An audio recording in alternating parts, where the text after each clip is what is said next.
Okay then guys, here we go with a traditional cottage pie. And when I say traditional, I'm not going to use minced beef. I'm going to use pre-cooked beef, which could be beef left over from a joint, or in my case, I've taken a few bits of beef out of a stew, believe it or not. Anyway, so we need some leftover roast meat or leftover meat, some oil to cook in, an onion, carrot, celery, a couple of cloves of garlic, some rosemary and thyme, red wine, tomato, chopped tomatoes or tomato puree or ketchup, some leftover gravy, some Worcestershire sauce, salt and pepper, and some potatoes to make the mash with, and we'll do that right at the end. So the first thing I need to do, which will be a bit of a messy job, is to chop up this meat. Now, I'm trying to copy what Mum used to do back in the, I'm going to say late 60s, yeah, late 60s, early 70s. I can't remember much before then with her cooking and Dad's cooking.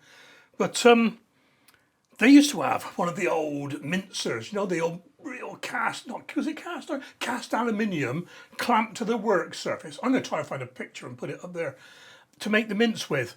Now, I'm a bit scared to use my processor for this. So I'm just going to chop these with a knife for now. We'll see how it goes. It is soft enough. I've had a go with this already. It is so soft. So I'm just going to, loads of small dices really, that's all we're after. And this is how I remember it. There was no mince. It was just finely chopped pieces of meat. Bit like this. I'll tell you what, that smells lovely. It smells like my stew.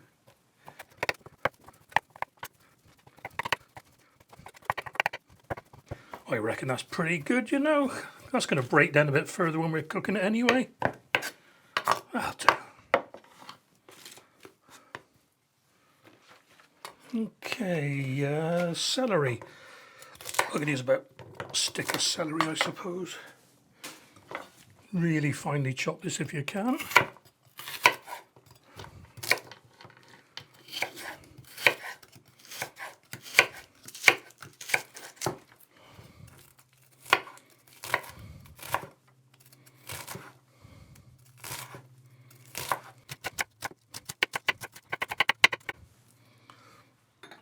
Put all these in this bowl here. Oh, let's get that big bit. Oh, don't want long stringy bits, do we?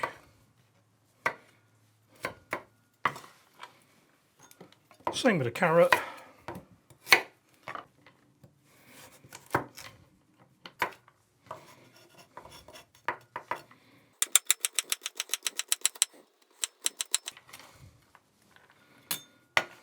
And the onion.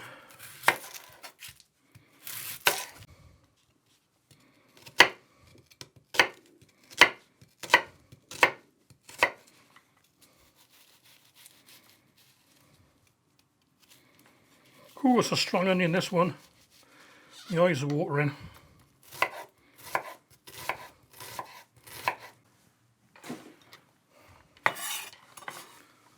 Just a little bit of oil, get all the vegetables soft. In with the chopped vegetables.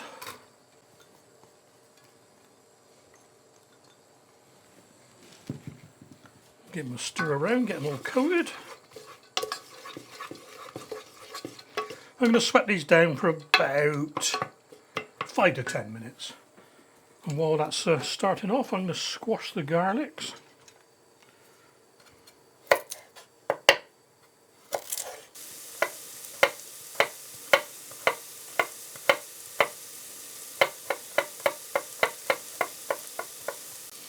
Here we are. I'll use that in a minute. That's my hand stinking of garlic for the rest of the day. And you'll see I've got my fan on this time. Tell you, only catches me out so many times. Not far off with this now. So in with the meat.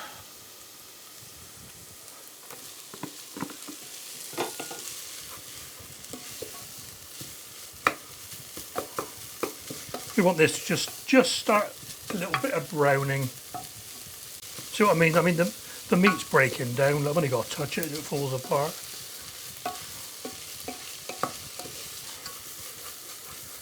Hard to tell, but it is just taking on a bit of colour. I don't want it to go too brown. I reckon that'll do, you know. So in with the garlic, in with the thyme.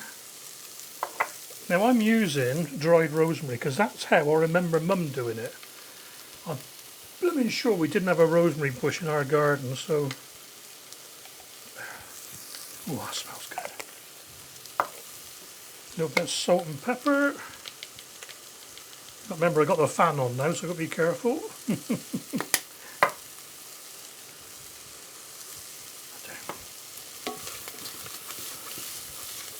Oh, that's smelling good.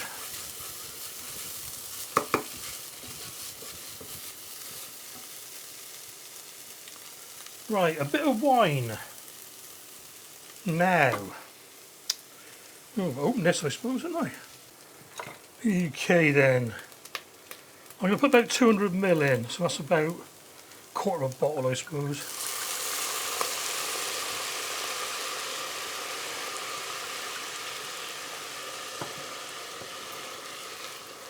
There we are. And a little bit more. Yeah. So, I'm going to let this boil away now until it's almost gone. Get that red wine soaking in.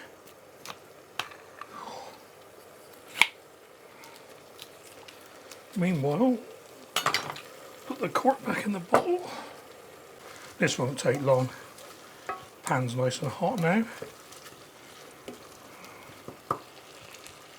Okay, almost gone. So in with the tomatoes. Now, I've got an open tin here. I don't want all these. So, 2 tablespoons will do, I think. 3. Like I said, you can use puree, or I'm pretty sure Mum used tomato sauce, tomato ketchup. Right, a bit of the old gravy now. Now I'm going to take some of this fat off the top, actually.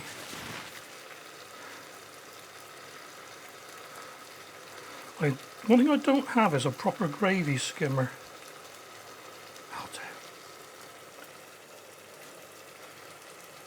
So I'm going to put about, that's 200ml, I'm going to put 100ml of that in.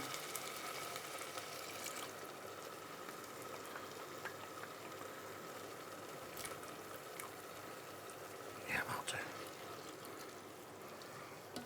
do. And again, I'm going to let this cook away.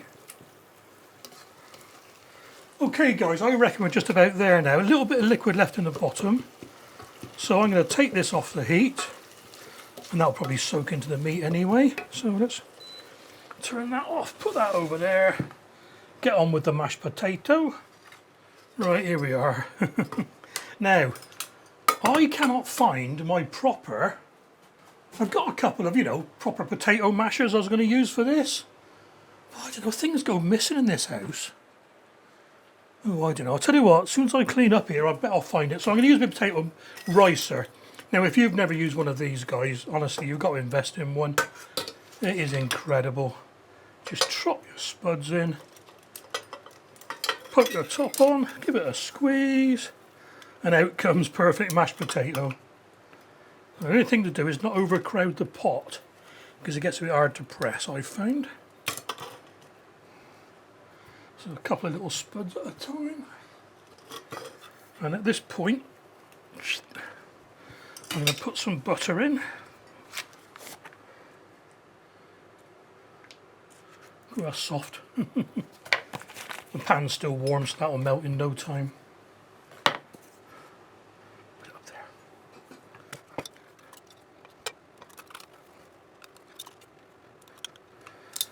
I'll tell you, if you've got one of these, and you've got a dishwasher, I tell you what, I've always found it best to wash them in the sink, because all these little bits of spud, they go everywhere. And your glasses, they come out with little bits and spots on them and everything. So I think it's always best to hand wash these. Right, let's get rid of that, get rid of that. Give that a good mix in. Okay, while that butter's soaking in, let's get the meat in the dish. It almost looks like corned beef, doesn't it?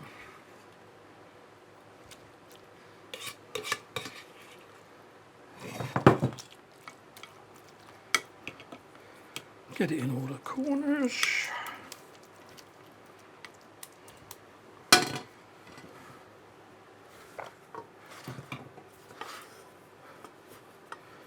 Okay, on with the mashed potato.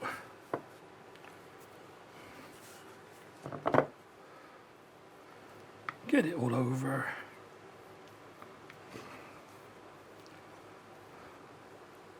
It could do with being a bit creamier, the potato, actually. Doesn't matter though, it's going in the oven. So all we do now, just rough it up a little bit. It doesn't need roughing up, does it? Rough it up a little bit so it gets nice little brown peaks on it as it cooks. A couple of little bits of butter on top. It's going to be hard to cut this, it's too warm.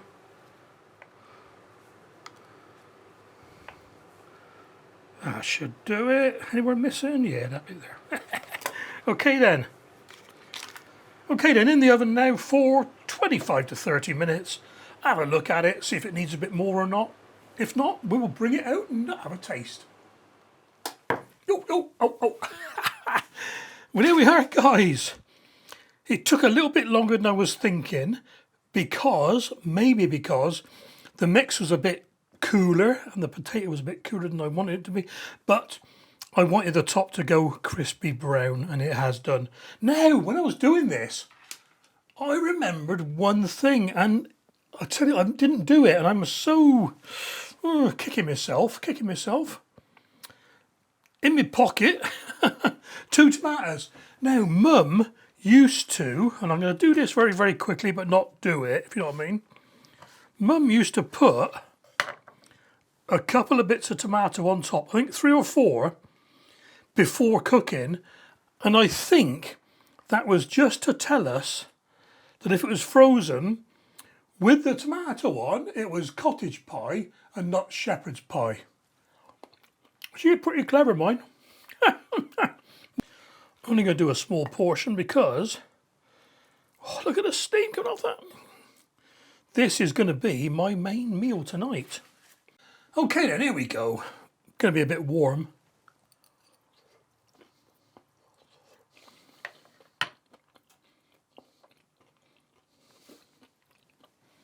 That is bloody lovely.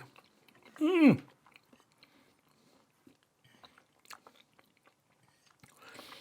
going to tell you now, guys, before I finish all this, if you're going to do a cottage pie, try it with pre-cooked beef.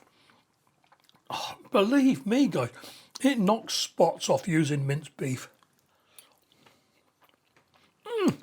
That is, I'm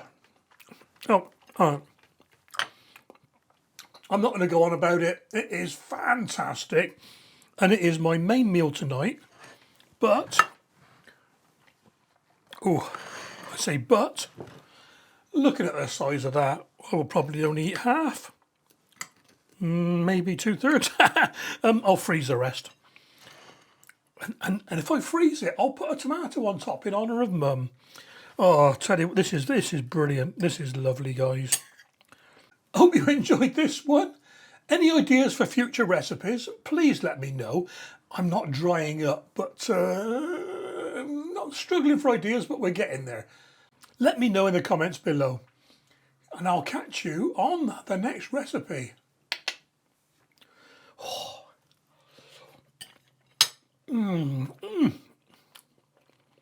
Wow.